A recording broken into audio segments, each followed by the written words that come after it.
Cruising above a small, charted, abandoned island in the Pacific, seasoned pilot Dwight's routine flight takes an unexpected turn when he spots a mysterious message below. As he glides across the island, his eyes widen in disbelief when he sees a giant "help" spelled out on the island from the sky. Dwight decides to descend, unaware that what awaits on the island will have him urgently reaching for his radio to dial 911. But before we start our story, smash the like button, make sure to subscribe, and hit the notifications bell so you won't miss any new stories. He had flown over this same island many times before, but he had never seen anything change on it. Until that day, there had been absolutely no sign of human life on the island, and everyone knew that it was uninhabited. It was also said to be a very dangerous place, but nobody knew for sure whether this was true or a myth. Dwight decided to try to forget about all the scary stories he had previously heard about this island and find a place to land on it instead. If there was really someone stuck in there, he needed to help them. He looked at the giant "help" sign again, and there was no doubt about it. Humans must have made it. There was no other explanation. He scanned the island as he circled over it, keeping his eyes open, and as he realized what he was actually doing, his mood changed. He continued looking for a place to land. However, the island was really overgrown and there was not really an ideal spot anywhere on it. The largest part of the island was covered with a dense forest and mountains, but Ethan spotted a small beach where he thought he might be able to land safely. He took a deep breath and slowly descended, getting closer and closer to the beach. He waited until he got close enough to be 100% sure that he could make a safe landing, and once he had confirmed that it was possible, he decided to just go for it. He took deep and steady breaths as he lowered his helicopter, trying not to think about all the horrible ways in which this could go wrong, and he let out a sigh of relief when he finally felt a bump, indicating that he had landed. Ethan quickly shut down the helicopter and jumped out of it, curious about what he would encounter on this island. It was huge, and he could only hope that he wouldn't get lost here. He had his compass with him, though, and it was still broad daylight. What could go wrong? Ethan looked around attentively, trying to decide which direction to go in first. The beach was completely empty, and there was absolutely no sign that anyone else had ever been there, except for one thing. He found a knife, and it was covered in blood. It just lay there in the sand. He immediately grabbed his phone to call 911, but of course he had no signal. He doubted what he should do, and everything inside him screamed, "Get off of this island!" But he knew he couldn't do that. He knew that he needed to help whoever was stuck there. He was scared, yes, but he asked himself, what if it was me that was stuck here, or someone I love?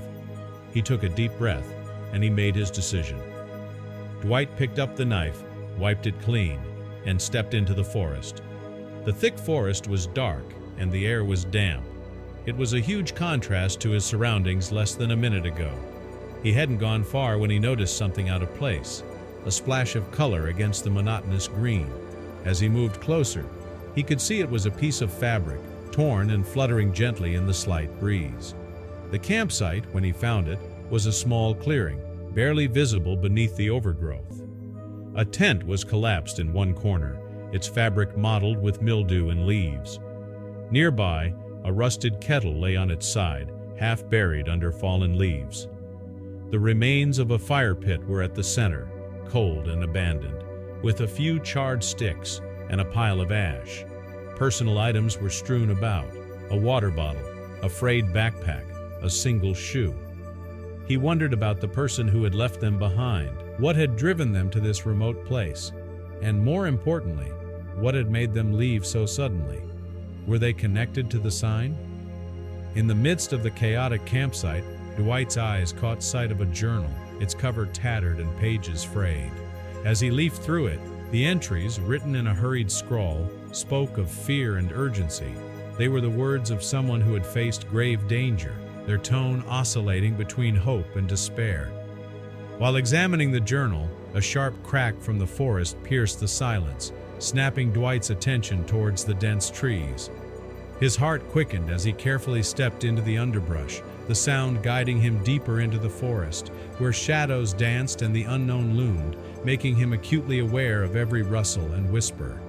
As he ventured further, signs of human presence became increasingly evident: broken branches, footprints in the soft earth, and torn pieces of fabric caught on the brambles. The last entry in the journal, dated just days ago, was a desperate cry for help, the words almost illegible in their frantic scrawl. Methodically, Dwight returned to the campsite, gathering every piece of evidence he could find. Moving cautiously, Dwight couldn't shake the feeling that eyes were watching him from the shadows, hidden observers in this vast green labyrinth. In the corner of his eye, Dwight caught a glimpse of something moving, a shadow that flickered and vanished, leaving him questioning his own eyes. This sight sparked a complex blend of hope and fear within him, igniting a fervent curiosity to discover who or what shared this secluded environment with him. With a newfound resolve, Dwight set off in the direction of the mysterious figure, each step taking him deeper into the island's dense wilderness. Determined to uncover the truth, he pressed forward with caution. In a small clearing, Dwight discovered a crudely made spear, abandoned and sharp. Nearby, he found a small child's shoe, strangely out of place. These unsettling finds hinted at danger and vulnerability, deepening the mystery of who else had been here and what had happened to them. Farther along, he stumbled upon blood-stained clothing discarded in the foliage. The scene suggested recent violence, intensifying Dwight's sense of urgency and apprehension. A heavy dread settled over him. It was clear that whatever had occurred here wasn't just a matter of survival, it was something darker. He moved forward with increased vigilance. As Dwight pushed deeper into the island, he encountered abandoned shelters, extinguished fires, and personal belongings scattered in disarray. Everything pointed to hardship and a story lost to time. With the sun dipping low, Dwight realized nightfall was approaching. Navigating unfamiliar, treacherous terrain in the dark was a daunting thought, pushing him to move quickly. He picked up the pace, hoping to reach the safety of the beach. Shadows lengthened as daylight faded, making the forest even more ominous. When Dwight finally reached the beach, the isolation struck him. The rhythmic waves contrasted sharply with the silence of the island, emphasizing his solitude. Beneath a canopy of stars, Dwight settled for the night, already planning his next moves. He was determined to continue searching at dawn, despite the unknown dangers that awaited. At first light, a wounded man stumbled out of the forest. His sudden appearance added another layer to the mystery. He seemed dazed, his injuries real and fresh. The man spoke of betrayal and a lurking danger, his words tangled in fear and pain. Dwight listened intently, absorbing every detail. The man described being abandoned and left for dead. His story was haunting, filled with desperation, and yet Dwight couldn't help but question how much was true. While tending to the man's wounds, Dwight reflected on his account. The evidence of struggle was visible, but so was the possibility of deceit.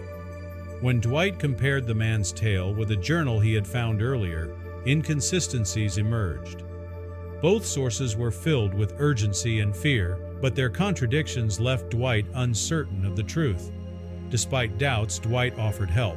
His decision was guided by empathy, but he remained cautious, aware the man's secrets might hold the key to understanding the island.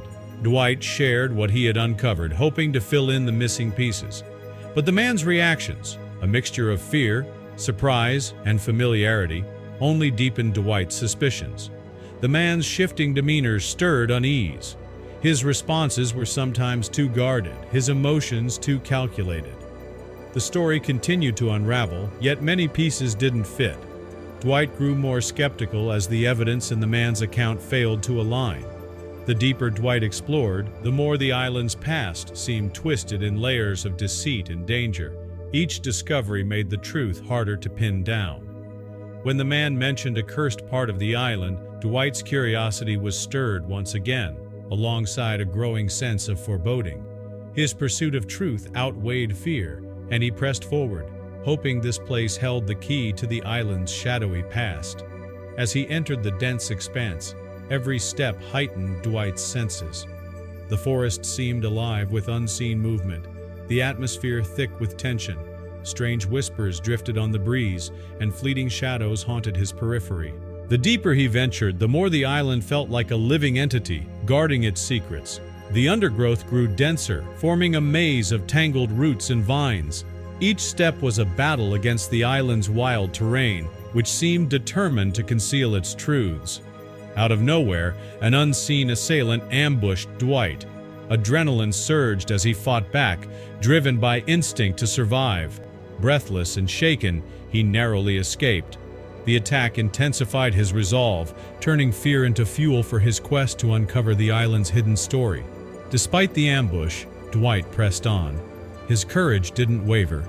He was more determined than ever to uncover the truth, whatever the cost. He noticed signs easily missed: disturbed foliage, trampled ground, and discarded objects, small traces pointing to activity and secrets hidden in the cursed terrain. With each step, he drew closer to something profound. Though the fear remained, it was now matched by a sense of impending revelation. Pushing through thick brush, Dwight stumbled into a concealed area of the island. What lay ahead was unlike anything he had encountered before. There, hidden among the trees, he found remnants of an abandoned drug lab. The sight of equipment and chemical residue made one thing clear: the island had once been a hub for illegal activity. He uncovered records and gear that confirmed a wide-reaching drug operation. The pieces now formed a picture of corruption, secrecy, and organized crime cloaked by the island's isolation. With no way to contact the outside world, Dwight devised a plan. Recalling the emergency flares in his helicopter kit, he prepared to climb to the island's highest point to signal for rescue. From the summit, he launched flares into the evening sky, watching each one burn bright with hope. He prayed they would be seen and answered. In the hours that followed, Dwight uncovered the injured man's true identity. He was connected to the very drug ring that once thrived on the island. The man's story of abandonment was a fabrication, a mask to conceal his role in the criminal operation. Dwight now saw him for who he really was, a threat disguised as a victim. Knowing he was now a witness to a criminal conspiracy, Dwight acted quickly. He began preparing for the arrival of authorities, determined to ensure justice would be served. As night deepened, distant lights shimmered on the horizon. Help had arrived. Dwight's heart filled with relief, knowing the truth would no longer remain hidden. From the helicopter, as law enforcement descended on the island, Dwight looked back at the place that had tested every ounce of his strength. What began as a search for answers had become a fight for justice and a journey that would forever shape his view of the world.